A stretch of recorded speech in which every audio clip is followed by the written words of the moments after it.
Yes, here. Here. Here.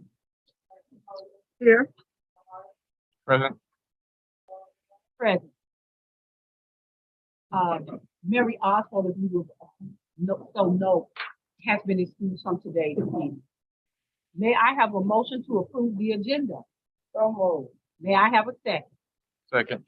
All in favor? Aye. Can I get everybody to indicate aye? Aye. Thank you. Okay. We will now go into announcements.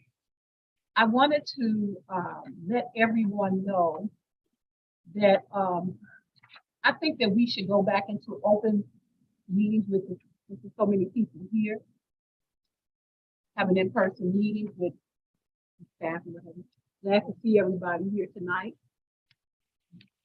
Do I need to entertain a vote from the board on that? How do you all feel about that? Open the meetings back to public. Not officially, but do we want to have, I think I want to do a motion on that. Can I have a motion may I have a second? Second. All in favor? Aye. Did I get all ayes? I'm concerned with Okay, seeing what the numbers continue to look like. we do watch that to determine, but right now they've been bearable where we can, and we do watch that, and then if we have to go back into, no public, we will do that. We Okay. get an indicator from input on a weekly basis. Okay, thank you. The other announcement that I had was that we have an upcoming conference in Kansas City. I think that myself and Dr. Coleman will be going, and Ms. Lang, you going as well? No. Well, when is it? November. Yes. Okay, and we, I understand that there are several staff people that may be going as well.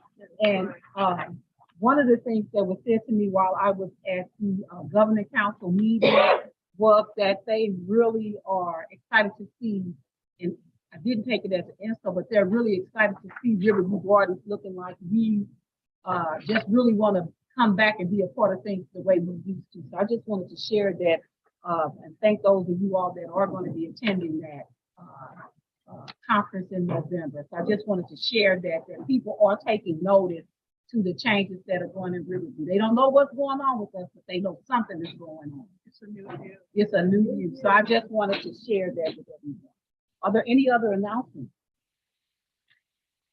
Anybody else? Okay.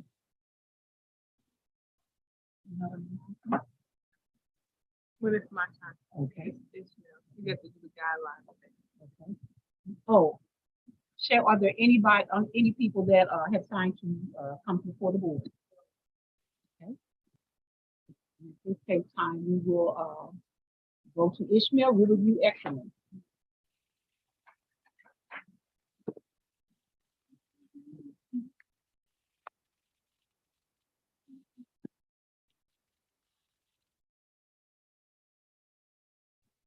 Good evening, Special Administrative Board members, Dr. Pruitt Adams, colleagues and community.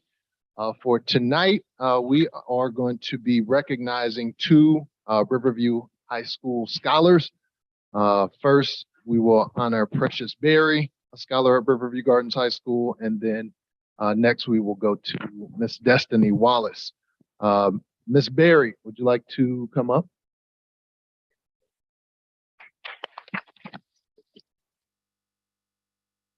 And for tonight, and Miss Precious may look familiar to you. She was here a couple of months ago being recognized, but as she continues to do amazing things, we want to continually recognize her. So Precious was selected to serve as the St. Louis County Youth Advisory Council for District 1. The Youth Advisory Council was composed of 15 members. And what they do is advise the St. Louis County Council on decisions that are affecting and impacting youth and share their opinions on that. So for that, we would like to honor Precious Berry for Riverview Excellence.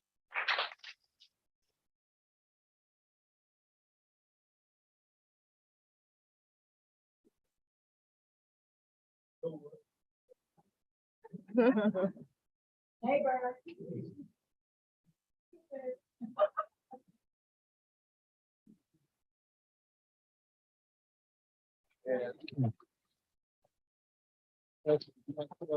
You'd like to tell the board about the council at all? Yes, so one thing about me and my society, I love to bring the voices of our youth into a big county. To me, being a part of the decision-making process is very important. It's important about just breaking those traditional stereotypes on how we are seen to show that youth can be a part of the decision-making process. So being on this board and being actively involved in politics and being in the decision-making process, I feel that a lot is going to be done within our youth in the St. Louis County 1st Congressional District.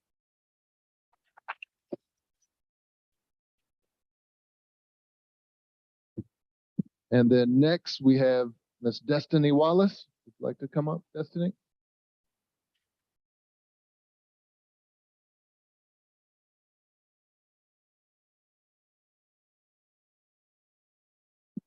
And Destiny is also a scholar at Riverview Gardens High School. And Destiny was nominated for the Congress of Future Medical Leaders Award of Excellence.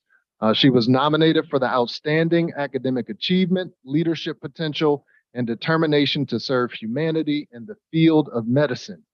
And the judgment was rendered with reference to the nomination of Nobel Prize winner Mario Capecchi. And so we just wanted to honor Destiny for her outstanding nomination.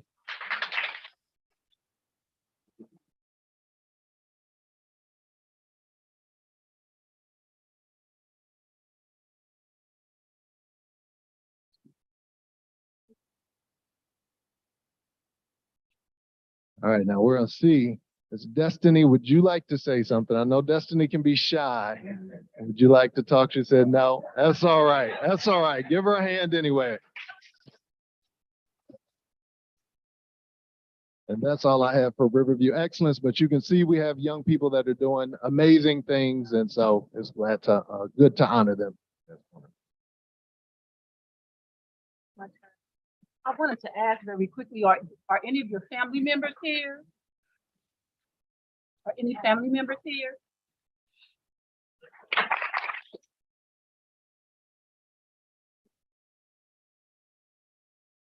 You want to introduce your family member? Oh, I'm sorry. You already met them.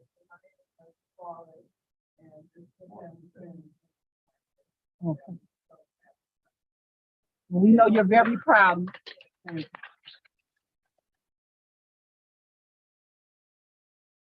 I have to take a moment just to recognize Miss Wallace. She's been very active in the RGSD Communications Committee. I know she's been on some PAC meetings, and she's just a very involved parent and the type of parent that we need in our district to be involved, to communicate with the district, to come to the meetings, to give ideas. So I just want to appreciate your efforts for all that you do. Thank you.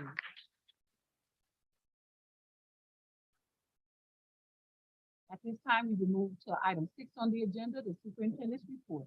Good evening, everyone. I will be brief. I want to thank those of you who came out this past Saturday for phase 2 of Beautify RGSD at Lewis and Clark, Meadows, Glasgow, and Gibson. We planted flowers, and I had the opportunity to help paint caterpillars on the playground at Meadows. And if you ever get a chance, go by and look at the amazing shoes that they are wearing. I painted those. Also, homecoming is just around the corner. I am so excited. Homecoming is October 1st, and the Rams will be playing Normandy. There's a parade, and we've not had a parade since before the pandemic. And so we will, if you are in the parade, we will start at the transportation depot. If you're in the parade, you need to be there at 8 o'clock. I'm looking at Ishmael, make sure I get it right. The parade starts at 9:30. And then the game is at 11 o'clock. There's fun to be had by all, so please come out. Our scholars need to see us in the stands, rooting them on. There was, as everyone knows, a safety summit that was also planned for the 1st, but that safety summit has been rescheduled for Saturday, October the 8th at the high school, and it will be from 8 to 2 p.m. 10 So to 2. come- 10 to 2. 10 to 2, I'm sorry, 10 to 2. So come out and support that as well. There's bicycles that will be given away. And one of the new things about the summit this year, where previously it was specific to Bellfound, it has been open to all of our schools this year. So please come out and join. And that concludes. Oh, there was one other thing. It just went out of my head. Just like that. Thank you. We will now move to item, on the agenda, under item 7, which is items for discussion. Our first item is donations, and making this presentation is Dr. Tanya Patton. At the conclusion, we would ask acceptance of the donations. This is in collaboration with its compliance with CSIS Collaborative Cultures and Board Policy KH Public Gifts to Schools. Dr. Patton. Good evening, SAB members, Dr. Jorling, colleagues, and community. As Dr. Jorling said, tonight I bring before you the district donations for the month of August 2022 and September 2022. According to policy KH, public gifts to schools, the district must take action to accept all contributions. So tonight I bring before you 4 contributions. One actually was given to us last year by the Little Bit Foundation, and I did not recognize it last year. So I'm recognizing it. They gave us 25 Amazon gift cards, and we were using those for attendance prizes for our families to register for school. So we had drawings for families who have registered each week. Also, Barbara Wright and Angela McGee donated 200 baseball tickets to our school. That was used for our summer school scholars as well as attendance prizes for the 22-23 school year. Our principal, Keisha Fife, and Thomas Consulting donated a total of $2,000. That money will go toward Lewis and Clark building wrap on their front door. And then Laura Mogoff is here. She is donating $400, and that is going to go for Gibson's Playground. Many of you were not on the board last year, I think it was last December, when Gibson's Playground was, a car kind of went through the gate and hit the playground. And so that's being replaced. So Ms. Margoff, would you like to come up, please? She wants to make a public donation to the board.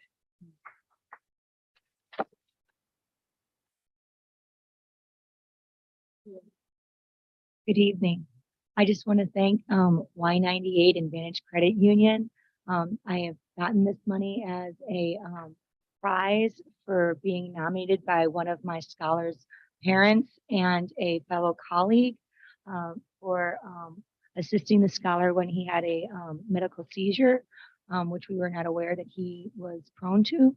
And I just wanted to thank them for recognizing me, and for my current and past principals, my parents, colleagues that have all supported me and helped me grow. And I really hope that this will help the kids at Gibson get a playground that they can utilize.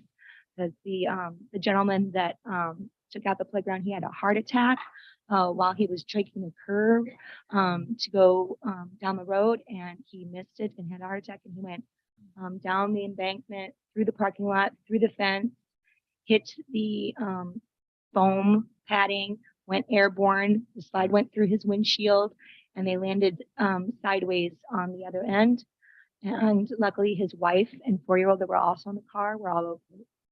But our playground hasn't been the same, and unfortunately, they had no insurance. So I hope this will go to maybe some balls or some more equipment. So I know we have some handicapped students there that would really benefit for some of those things as well now. So thank you all so much.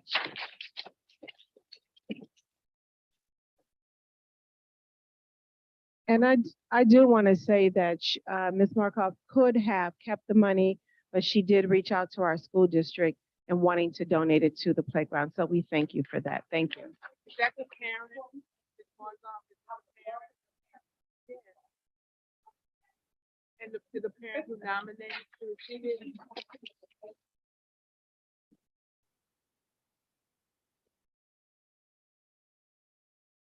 Advantage representative.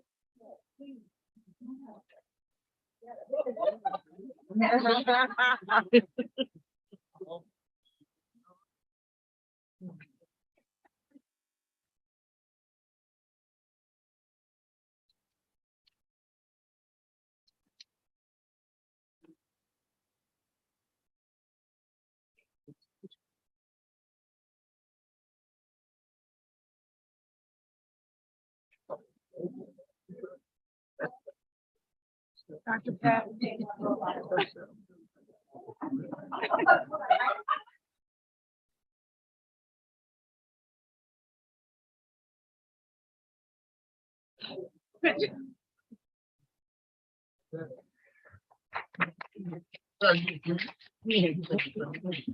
Dr. Pat?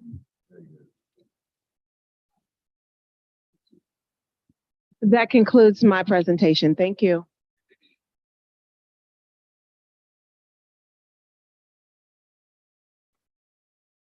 The next item is the Riverview Garden School District Behavioral Guide and Discipline Procedure Handbook for 22-23. This is in compliance with state and federal laws and statutes as indicated in the document. The policies are also referenced. It is recommended that at the conclusion of the presentation that the board approve this item later in tonight's meeting. Making this presentation this evening is Dr. Jared Smith, Director of Alternative Education.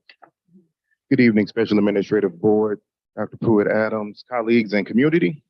I just want to stand up real quick and give you all some key points. This is this process of updating the handbook and the discipline guide is a process that started last year, and it's continuing. It's not finished, but we are ready to submit what we have for the board for approval. And I just want to give you all a few of those key updates, those key changes that are in the discipline guide.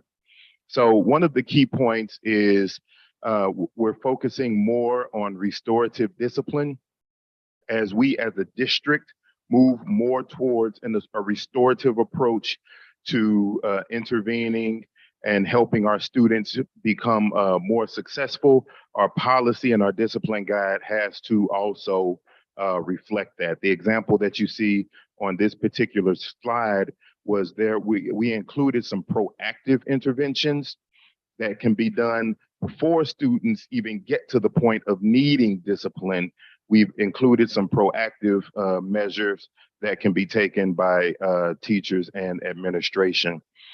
We've also included some interventions that are more restorative based. Now, we did not take out all of our other interventions. Things such as in-school suspension, out-of-school suspension are still there, but we added more restorative based discipline measures. So administrators will have more latitude in how they give out consequences. So depending on the situation, depending on the student, depending on all of those non-tangible factors, then an administrator may say, you know what, instead of suspending you for this fight, we're going to sit down and we're going to have a restorative circle and see if we can't repair the harm that was done to both students and the school community.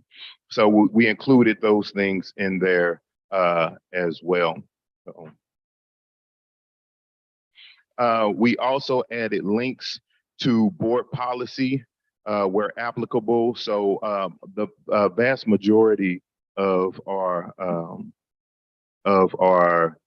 discipline measures are linked to board policy, but we wanted to add a link to that so parents, administrators, whoever needed to can go and see that board policy for themselves.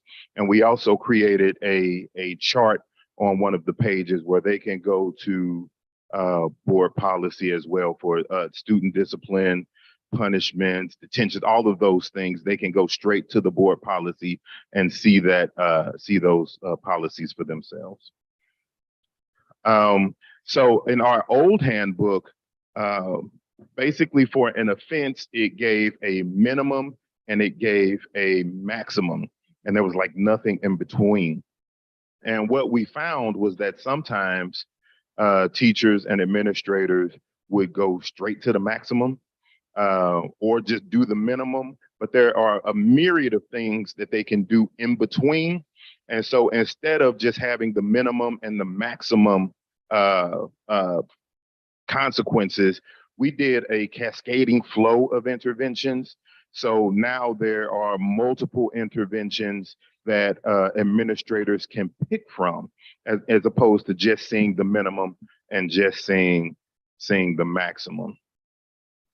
We also separated the student handbook from the discipline guide. We think those two documents are two totally different documents that serve two different purposes. Our handbook, of course, has a lot of procedural things, especially on an elementary level, things about, you know, transportation, picking kids up early from school, that sort of thing. And that's a very welcoming, inviting. We want parents to really utilize that handbook. The discipline procedures guide is just what it is. It's a disciplines procedures guide. And we did not want parents to conflate the two. We didn't want them to think that, oh, this handbook and this procedure is all about discipline. And we also didn't want, because the discipline guide was at the back of the handbook, and we also didn't want to make it seem like discipline was on the back burner by being in the back of the handbook. So we just decided to separate those out and have a student handbook, and we'll have a discipline guide as two separate documents. Updates will occur annually in accordance with the law and district policy. As those things are ever changing, we want to make sure we're keeping up with those as we continually update the handbook. Questions? Sure. When do parents get this handbook? At the beginning of the school year. So do they just bring home a handbook?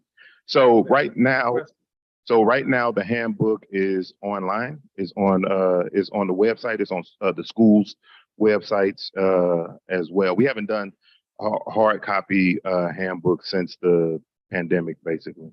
And I don't know if we'll ever go back to really doing a hard copy. Dr. Pruitt-Adams can speak to Probably that. not. However, if a parent does not have technology, what we can do moving forward is make sure that we have several copies at each building.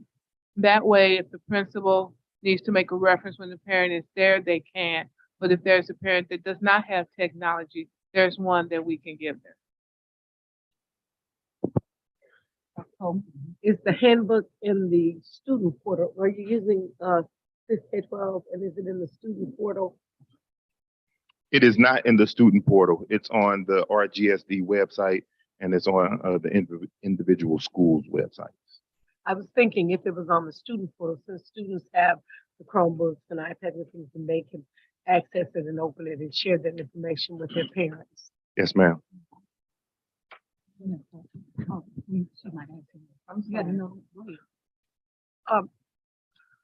In looking at and I think it's a wonderful idea to have those in-between consequences.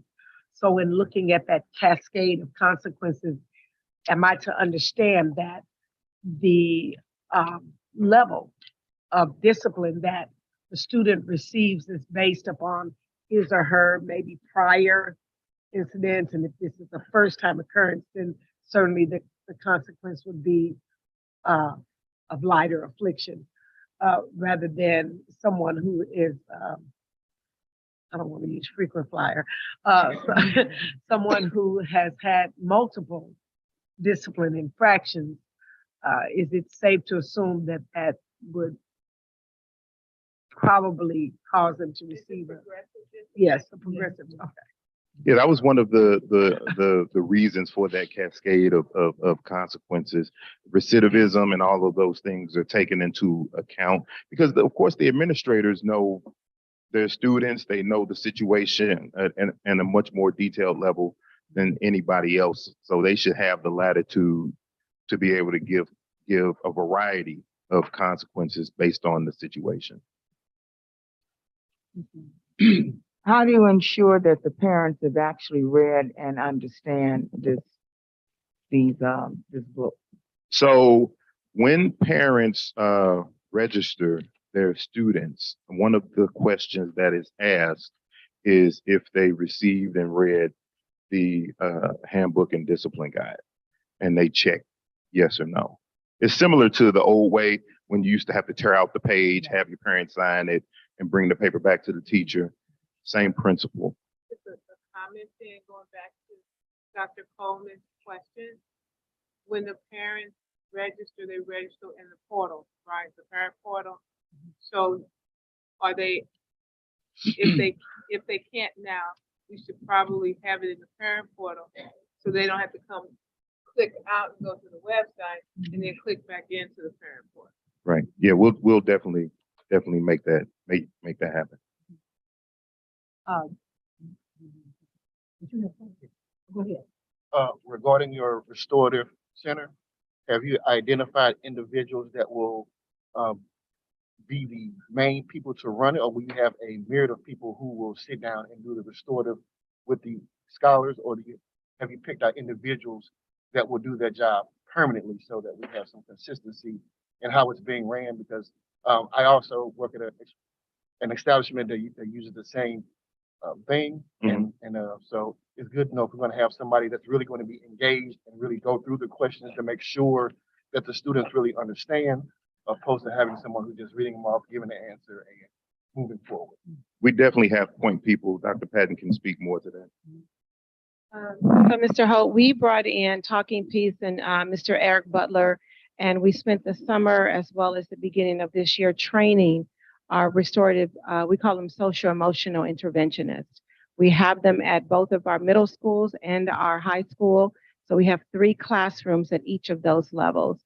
So what the high school, as Jared mentioned, has been doing it effectively with the restorative circles with our parents as well. So they are very well trained, and he will continue to come in throughout this year. We have a 2-year contract with Talking Peace. And so Mr. Butler will continue to come in throughout the school year to keep training and keep training. So he'll be with us for this year and next year as well. Okay, now is this going to be just a one-time? So when you do the restorative circle, is this just a one-time, or will the student have to?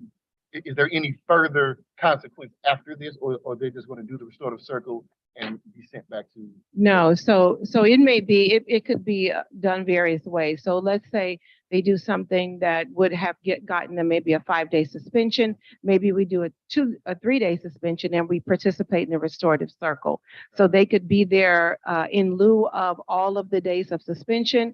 They could be there for the moment because, as you know, some of our students melt down in the moment, and we have what's called a reset room. They go to that reset room and they get whatever they're dealing with out, they get to talk about it. And then if that child hasn't done anything, they go back to class. So we have, reset rooms at each of the buildings as well as the restorative rooms. And it could be ongoing, they could be there, they could be there one day and be there the next day as well. It's not going to replace in-school suspension, but it is really to get to the heart of what is going on so that we can heal the child and get them back into the classroom. You're welcome. My question is there an incorporation of services for students with special needs? Because I'm an advocate for that, and I know that at one time, because there was not a lot of knowledge shared with staff regarding students that have special needs, and sometimes they would get suspended because nobody bothered to read the IEP.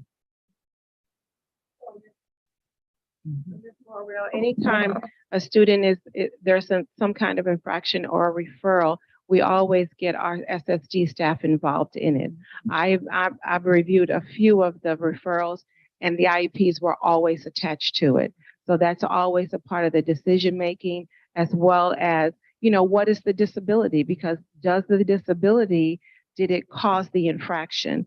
So we have to make sure that it's not a result of the student's disability.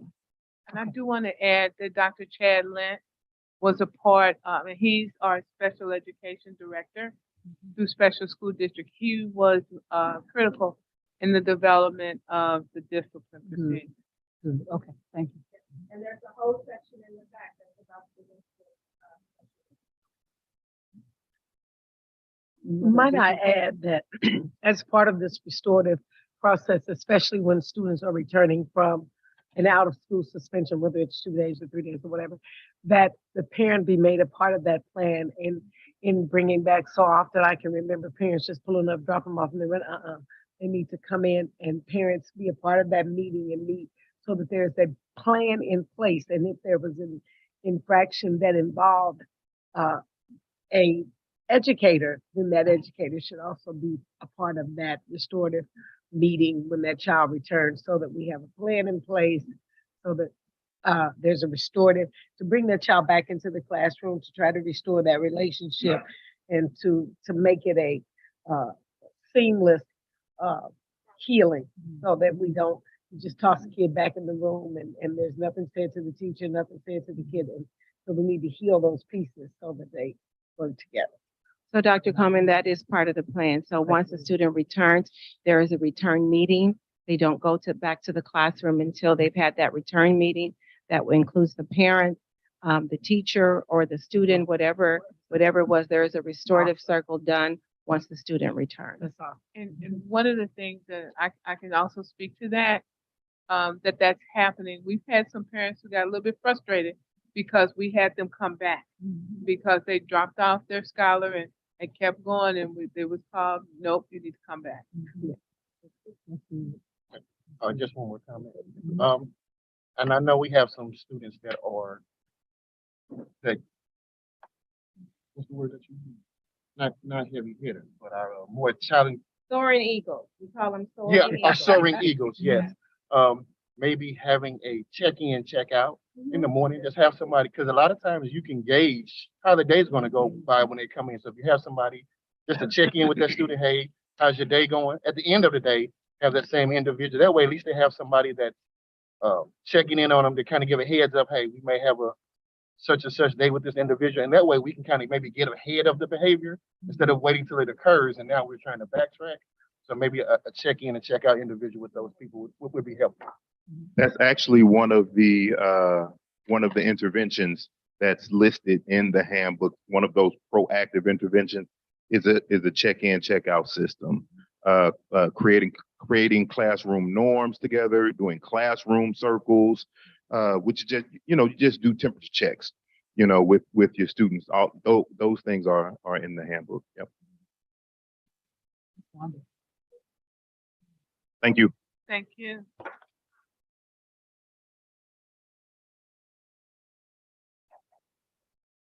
The next item is the summary of fund balance.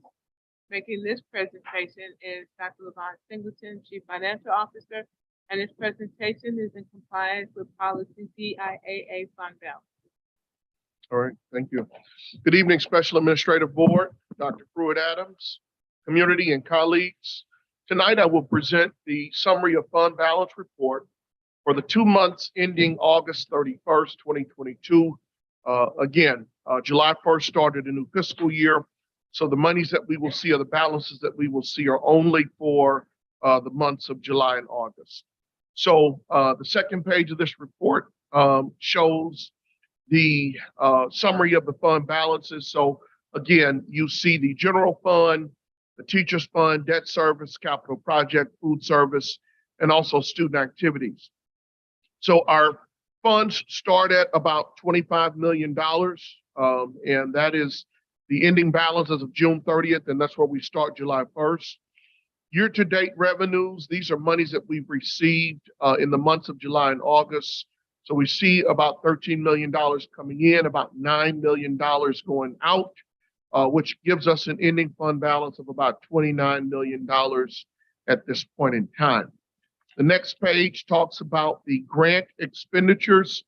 And we track those grant expenditures, obviously, for several reasons. But certainly the title grants and those federal programs, those CARES grants, we want to track those because we know those have a timeline associated with when those monies are to be spent. And as you can see, we've got roughly about a $28 million budget.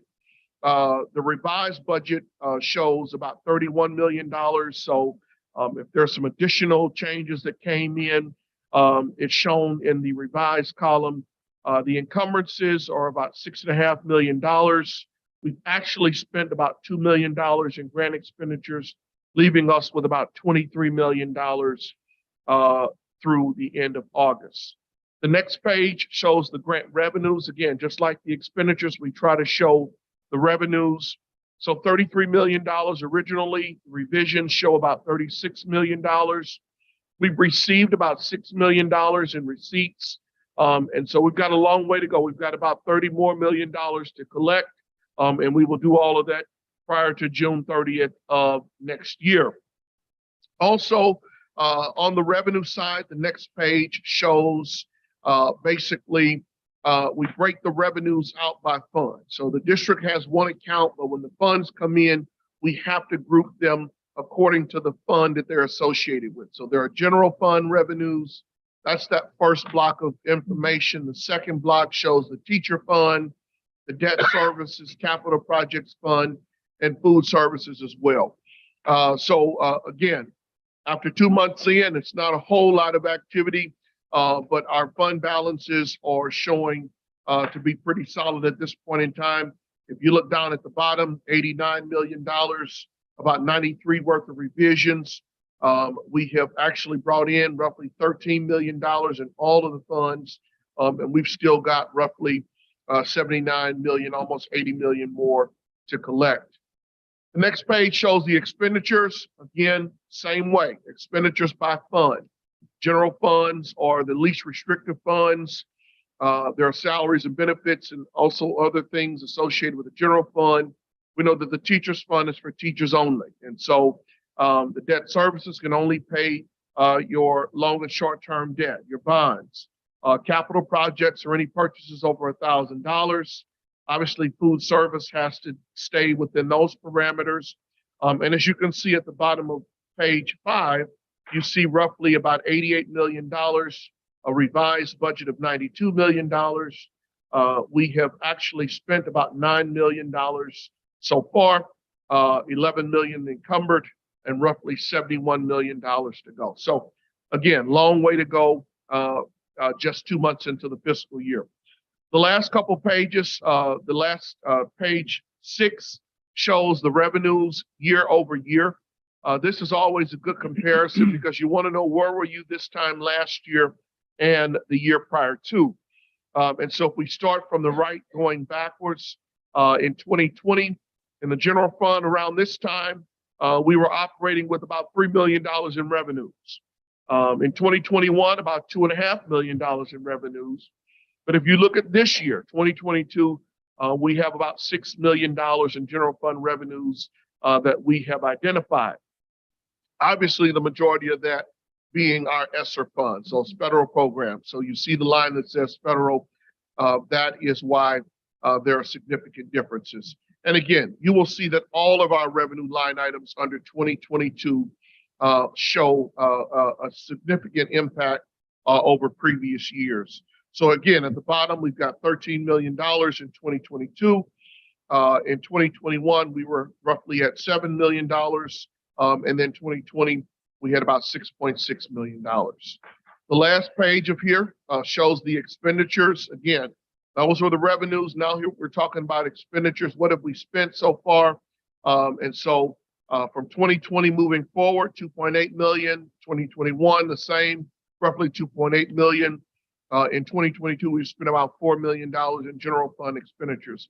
Again, the bulk of those coming by way of purchase services, and a lot of those were federal expenditures in nature. From the teachers fund, we can see that information as well. And so the report totals show about $9 million that we have expended in the 2 months of the fiscal year compared to the 7.7 million last year and the preceding year of about $4.8 million. The district is in good shape at this point. And so that really summarizes my report regarding the fund balance. Are there any questions for me at this time? John? You stated 2022 higher with expenditures 20 ESSER. Yes. You got ESSER 21 as well. Right. Right. Well, so what's the difference? ESSER last year So the bulk of the ESSER plans for the district were developed in 21. So there were not a lot of expenditures at that time, okay? A lot of what we've done with ESSER happened, you know, those funds were kind of released around that June or July timeframe. And so again, this is gauging the first 2 months, right? And so, you know, it may have not started until September, October, November, those months when we really started getting those monies in and started spending them. So it just really has to do with the time frame. Additional questions? Thank you. The next item is the change order for advanced security and district-wide camera system. This is in compliance with CSIP Goal 1, Finance and Facilities, in compliance with policy DIAA fund balance.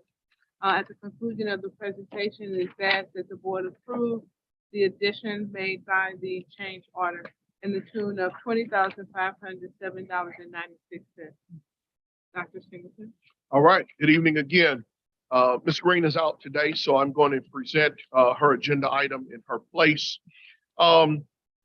Just to give some historical perspective, in August, about a year ago, August of 2021, we brought before the board through Proposition R. One of the promises or one of the asks from Prop R was to do some security upgrades. And so the board approved us to do security camera upgrades district-wide at a cost not to exceed $265,000, okay? And the project, again, is still ongoing. We are wrapping up the final stages of the project. And we ran into a situation where the initial $265,000 that we had approved as the budget, there were some additional cameras that went into some areas that were not a part of the original scope of work. And then also the price increase in some of the cameras. You know, things cost a lot more today than they did last year and even the year prior. And so we rarely bring change orders to the board because we write our RFPs very specifically. And so this is just one instance where, again, $20,000 additional is being asked so that they can complete the work, finish the installation of the cameras, and close out the project. It is being funded through Proposition R. And again, the only reason for the increase is obviously we put a few additional cameras in some blind spots that we didn't notice at the beginning of the project. And also the cost of some of the cameras and installation has increased since last year. And that is what we're asking for, is the approval of this agenda item. Are there any questions at this time?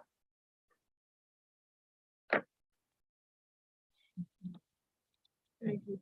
Item P is the roof replacement for buildings 3, 4, and 7 at the high school and at Glasgow. Making this presentation in the absence of Ms. Green is LaVon Singleton. This is in compliance with CSIP Goal 1, Finance and Facilities, as well as policy FEF2. At the conclusion, it is recommended that the board approve the costs that are indicated in the agenda item, and that will be presented at the next SAB meeting.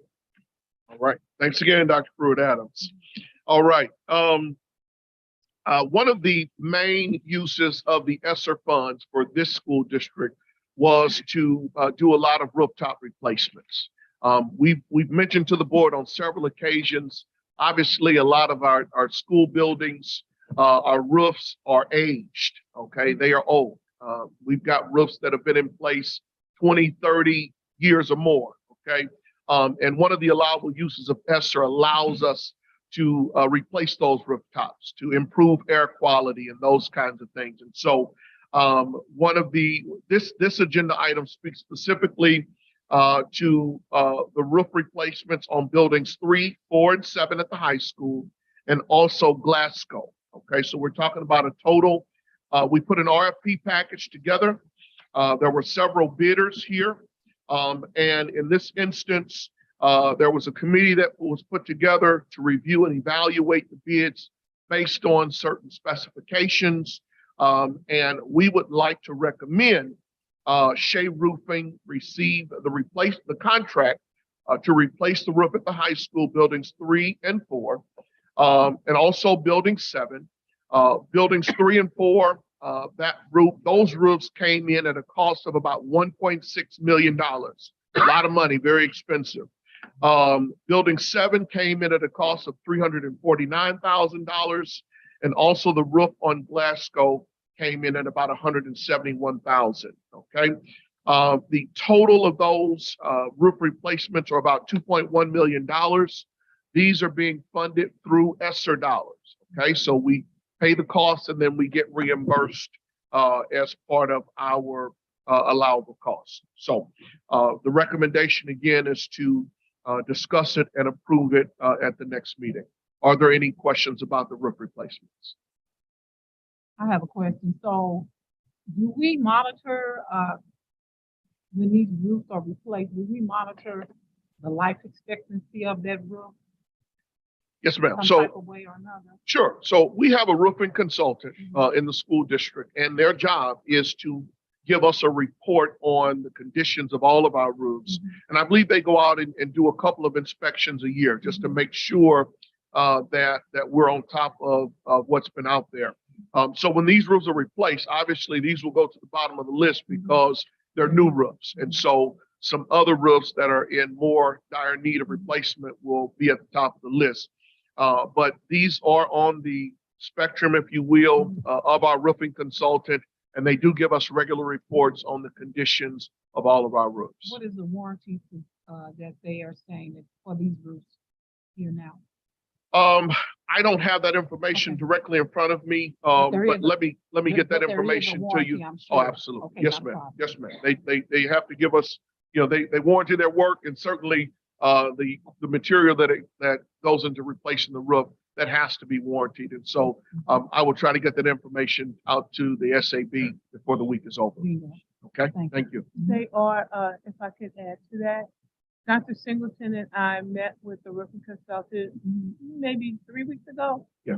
And one of the things we learned that when the roofs were previously replaced, they were replaced, and I don't know who did that, they were replaced with a material that is not as strong. Right. A lesser and- quality. Right, lesser quality than what was originally on the roof.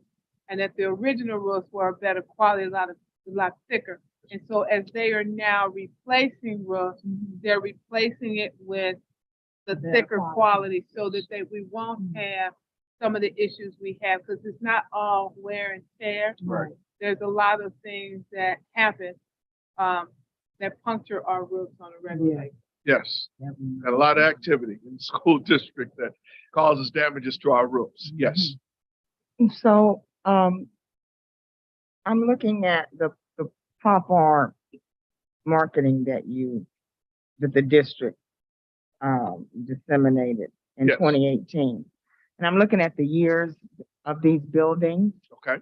Well, let's just use the high school, 1956. So Yes, ma'am. are we saying that the roof has not been replaced since 1956? Oh, no, we'd be in trouble. I wish there was a roof that's been around. That's over 70 years, So you almost have- 70 years. So you have documentation of when these repairs have been made Yes, ma'am. with So with the regularity, and depending, I guess now on the material, who knows, who has the knowledge to say this is the kind of material that it needs to be replaced with, so we don't have this situation happening again, and who follows through with the actual warranty of these buildings, Sure. of these roofs now? Sure. So our facilities department handles the maintenance of all of our buildings, all of our roofs. And so, again, I mentioned earlier, we have a roofing consultant. We have a company whose main job is to go around the school district and evaluate the roofs. We know that if roofs can cause a substantial hit to a district's budget, okay?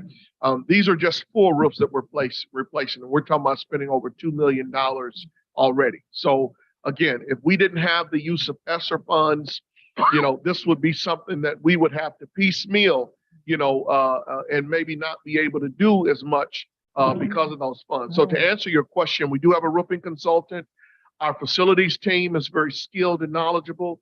But when these RFPs are put together, we've got, teams of roofers. These are established roofers. Shea Roofing is a reputable company. And so when they bid on the package, they bid that information and they share with us, the specifications, as Dr. Pruitt-Adams explained earlier. 3 weeks ago, we sat down with a roofing consultant and they showed us the kind of material that's on the roof. And then they also showed us the research that shows what the new and the most stringent material is and how it's much more beneficial. So there are several people that are involved in the overall decision making and what we end up getting the final product. But again, we've got a consultant, we've got a facilities director who's pretty knowledgeable, and then we also have these roofing companies who themselves will share with us and do demonstrations before they put the final products on the roofs. So we didn't have ESSER funds in 2018. No. So we're actually, this is a benefit that we do because we passed the proposition with the understanding that some of those funds would be used for roof repair. So now we can use those funds for other things. Yes, ma'am. So Yes, I think I need to interject something here. When the district went in Prop R and they asked for money to repair roofs, that was not enough to repair every roof in the district. And it's important to note that all of our buildings have, when you say, I think I used this the last time, when you say you're repairing the roof at LeMaster's, it's not the roof at LeMaster's. LeMaster's has multiple roofs. The high school has 9 buildings and approximately 50 or 60 different roofs because of the levels. And so there was no way that when they did Prop R, they could have asked for enough money to do all the roofs. And I wasn't here, I don't think anybody here was here to know how that was explained. And so when we start talking about having our community engagement conversations, that's one of the things that Dr. Singleton has said. We have to explain to people how that money was spent, because the lay person would think, oh, the roofs were done and it's enough to do all the roofs. Thank you. Any other questions? Thank you. The next item is the teacher retention grant revision. Making this presentation is Ms. Monica Williams, Assistant Superintendent for Human Resources. And this is in compliance with policy DD grants and DJF 2 purchasing. Williams? Good evening, Special Administrative Board, Dr. Pruitt-Adams, colleagues, and community. Tonight, I will be making the presentation for a revision to our teacher retention grant. This grant has already been approved by DESE. However, we were notified that we had to spend a portion of it before September 30th, which is the next few days. And so wellness was already a section that was written into our grant and approved. And so we decided, why not focus on wellness now for our teachers and our staff? And so with that being the case, the revision would be to have money that was in the supply line item moved to capital outlay because of the cost of the massage chairs with the wellness focus. And so asking that the board would approve the revision of $76,938.26 to be moved from supplies and materials to capital outlay to focus on wellness for our staff. Okay, I just want to make sure. Any questions? The next item is the 2022-23 staffing plan adjustment. Also making this presentation is Ms. Williams. This item is in compliance with policy GCA professional staff positions and policy GDA support staff positions. Okay. And we will ask approval of this item later in tonight's meeting as well. Yes, and so as we talk about facilities, and Dr. Singleton just finished talking about the roofs, we are looking at improving the conditions of the facilities in our district. And with that being the case, just more help is needed for our director of facilities for that department. And so tonight, I am bringing forward a recommendation to add a full-time facility supervisor to assist with improving the conditions of our facilities. This will be on the certified administrative scale. So the minimum salary is $46,000. The max is $75,265.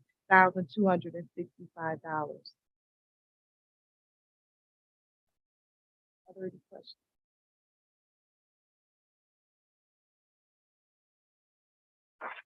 Thank you. The next item is the YWCA Head Start Partnership. Making this presentation is Dr. Stacy Nichols, Assistant Superintendent of Curriculum and Instruction. Is in compliance with CSIP Goal 1. Legal references that's still being reviewed, and Board Policy IA instructional goals. At the conclusion, it is recommended that the board approve this recommendation to be later in this meeting. Good afternoon, Special Administrative Board, Dr. Pruitt Adams and colleagues. Today, I would like to request discussion and approval to implement the Young Women's Christian Association Head Start Program at the Lewis and Clark Elementary School location. YWCA will support the district's effort with expanding the early childhood program. Presently, we have 195 scholars on the waiting list for entry into the district's early childhood program. Thus, YWCA will support the overflow of scholars that are on the waiting list. In addition, YWCA will provide additional services and support to families that participate in the program. Are there any questions? Yeah. So out of that, numbers on the waiting list, how many will be served? All of them? Well, we're gonna have 2 rooms open at Lewis and Clark. And so, right now, they're only gonna be able to serve scholars for the 2 rooms. However, we can come back later to find additional staff. And right now, they are having challenges also with finding staff.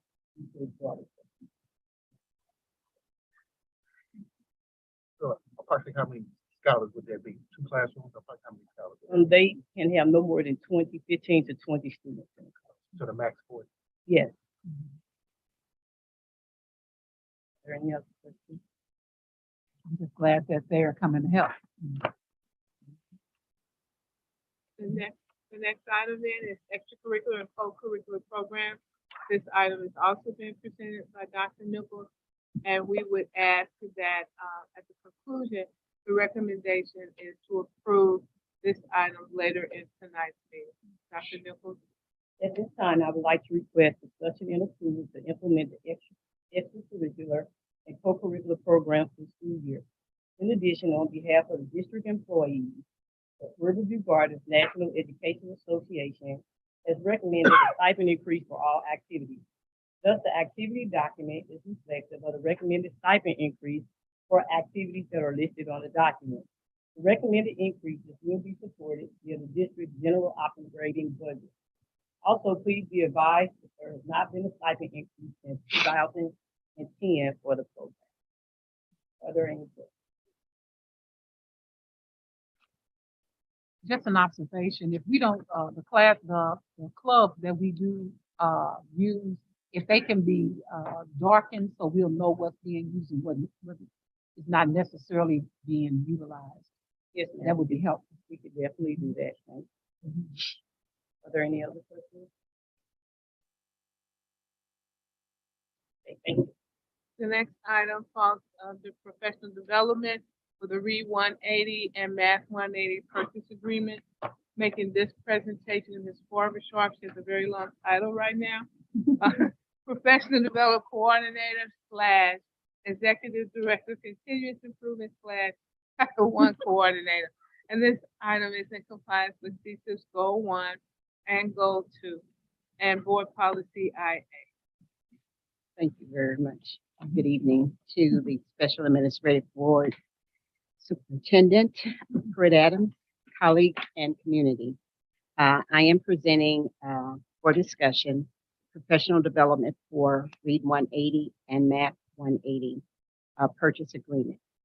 You previously received some information regarding the licensing for these programs. Tonight, my request is simply for professional development. And I'll speak just specifically to the math component Speaking to the principals, there is a real need for some additional support, given that there are a large number of guest teachers that are working in the classroom who may not have the expertise to deliver the quality of instruction that is needed. And so these programs will be beneficial to help provide support. So I've given you a cost proposal here.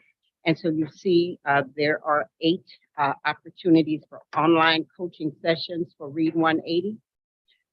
You also see that there is a getting started professional development, helping to walk the individuals through that process. And also there is an opportunity for the Math 180 with the online coaching.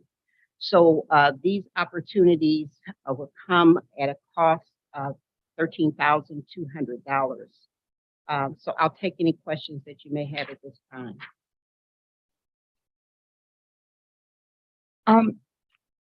Can you please help me understand the difference between, I know there's something called ELA assistant, who I believe is math and reading, and what this position is. This is not a position. What is this? It's Primarily it's an intervention program. Right. And so what I'm asking for support is for the teachers to receive professional development so they understand how to use the program. So again, this is training then Yes, it for is. the teachers, not the ELA. ELA is English, yes. I think she's confusing it with the instructional coaching and. Oh, no, these are not instructors. These Okay. are classroom teachers. Okay, so the support will come to classroom teachers Okay. and to individuals who are serving in the role of teachers. So they may not be certified to teach, but they're providing additional support, receiving additional support. And this is for training for them. Yes, Gotcha. yes. Thank you. And not I'm sorry. it'd be for certified and non-certified, correct? It is for certified staff. And so the individuals that are guest teachers, I don't know if there is a specific classification. So we said this year as a district that our retirees who we brought back as permanent subs and anyone who is a long-term sub would get professional development so that they could be of a better service to our students in the classroom. Normally, to be a substitute teacher, you needed 60 college hours and 20 hours of training from ESS. This is our way of making sure that our subs are getting some additional instructional support along the way that they normally would not get. So is guest teacher the same as, let me say, non-certified? Is that, do those two words mean the same? Well, if it is a long-term, if it is our permanent subs are retirees, they are certified. Our substitutes who come to us from ESS, which is our substitute provider, some can be certified if they were former teachers, and then some are not. So that's why Ms. Sharp is saying some people are certified and some are not. But we're all called guest teachers. Substitute teachers. Okay. Okay, thank you. Are there any other questions? The next item is item K, professional learning on equity for district and building leadership service agreement. Also making this presentation is Ms. Sharp. At the conclusion, we would ask approval of this item. Ms. Sharp. Thank you again. So this presentation is for discussion, and we are looking to have professional development to occur for our district and building leaders. So we have identified one day, which the PD will occur, but we have 3 additional half-day sessions. So I will work with the vendor to get those dates scheduled. So the professional development is on equity, And we have spent, this is one of the requirements through MSEP 6 that we work on equity and access. And so there are 4 categories that we are ultimately hoping to get to. So we will develop a plan for those 4 categories. And so at this time, I'm making the request that the board would engage in discussion on this topic and ultimately would approve this request for an amount not to exceed $5,400 that would encompass 4 3-hour sessions with building and district leaders. I'll take any questions that you have at this time. I don't have any questions, but I'm glad that we're finally getting around to doing something like this. I'll be doing it on a banking standpoint on the 13th of October, and it's very, very, very crucial and important. It is, as Ms. Sharp said, it is now one of the MSIP 6 requirements. Thank you. That concludes the items for discussion. Thank you. We will now move to approval of the consent agenda, and you will notice that in item 9, the items that are for consent are all listed. May I have a motion for approval of the consent agenda? May I have a second? Second. All in favor? Aye. Oh, I heard everybody. All right. Thank you. We will now move to item 10, which is items for action. Item A under 10 is RGSD Behavioral Guide and Discipline Procedures Handbook 2022-2023. May I have a motion? May I have a second? Second. All in favor? Aye. Item B, Teacher Retention Grant Revision. May I have a motion? So moved. May I have a second? Second. All in favor? Aye. Item C, 2022-2023 Staffing Plan Adjustment. May I have a motion? So moved. May I have a second? Second. All in favor? Aye. Item D, YWCA Head Start Partnership and Services. May I have a motion? So moved. May I have a second? Second. All in favor? Aye. Item E, Extracurricular Co-Curricular Program. May I have a motion? So moved. May I have a second? Second. And finally, we move to item 11, which is adjournment. We didn't vote. Oh, I'm sorry. I'm just like, ooh, I'm Yeah, tired.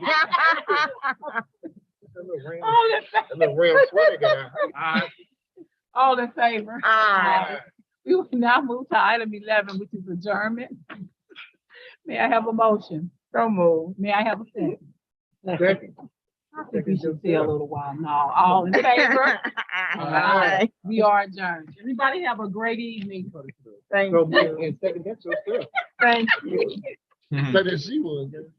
I'm so hungry, I don't know what to do. Ah. You know, you should be. No, you don't.